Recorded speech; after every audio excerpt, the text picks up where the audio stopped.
I'm here live with the legend, El Guapo, Bas Rutten.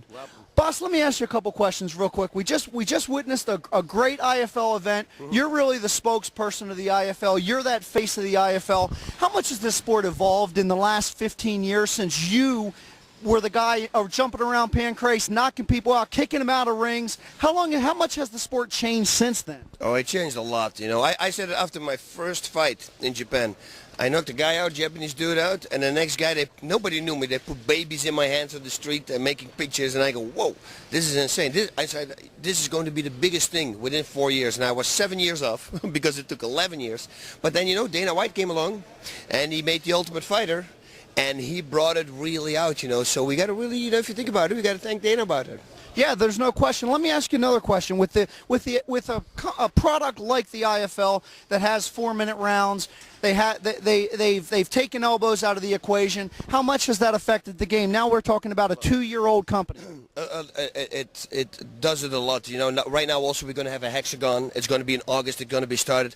You have no more corners. You can't lock your opponent anymore up. So you need to rely more on your fighting skills. And with taking the elbows out, because that's a question that came on the Inside MMA show, they said, you know what, the fighters from Japan, they seem to have more submissions there in Japan in Pride than you do see in the UFC. I said, is it because of the cage and the ring difference? I said, no, it's not. It's because they take the elbows out.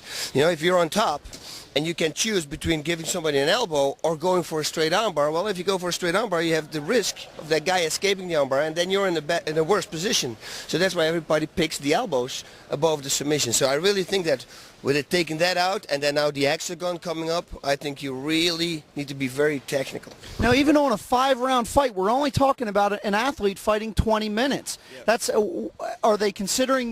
Are you considering more rounds, no, or do you believe that 20 minutes is the right number that you can develop the pace of a fight? Yeah, no, it's enough. You know, we saw one really slow fight all the way in the beginning of the fight, of the night, and it was not live, so that was good on TV.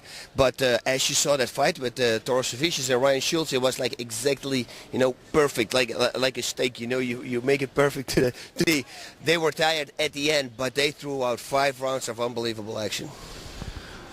Who is in line right now, Bas, to be knocked out by Kimbo Slice, your protege, the guy that has become the ebony and ivory? We have Bas Rutten and Kimbo Slice. Did anybody ever envision Kimbo Slice becoming the face of mixed martial arts? And as of the 31st of May, I believe people are going to notice that this guy Kimbo Slice has become the face of this sport. How crazy is that? You know, the haters.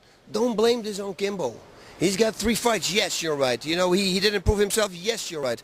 But the only thing, this is what I'm saying, he does everything right. He doesn't ask for this attention. You know, it just comes to him. He's charismatic, you know, and he's got really great fighting skills. His striking is really good. I think his hands are better than 85% of the fighters out there right now in mixed martial arts. Ground game we're working hard on. But he doesn't pick his fights. It's us. We building a fighter, and because he's so big, everybody wants him to fight Fedor. No. I decide who he fights. If I tell Kimbo, say next week you're going to fight Mike Tyson, he will fight Mike Tyson. It's not him. He'll fight anybody.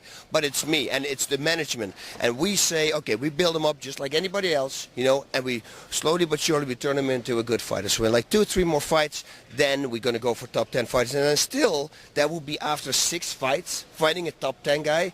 Wherever did you hear that? You see what I mean? It makes no sense if I explain it, but he's got so much hate for things that he doesn't do wrong. He doesn't do anything wrong. He treats everybody with respect. He gives the fans with respect. He trains really hard. He goes away from his family for 6 weeks, and he's a family man. Man, these guys go to church together. They train together. He with his kids. I mean, it's insane for him to step away. I think we should respect what he did. He had that big name of the barroom, the backyard brawler, and everybody loves him.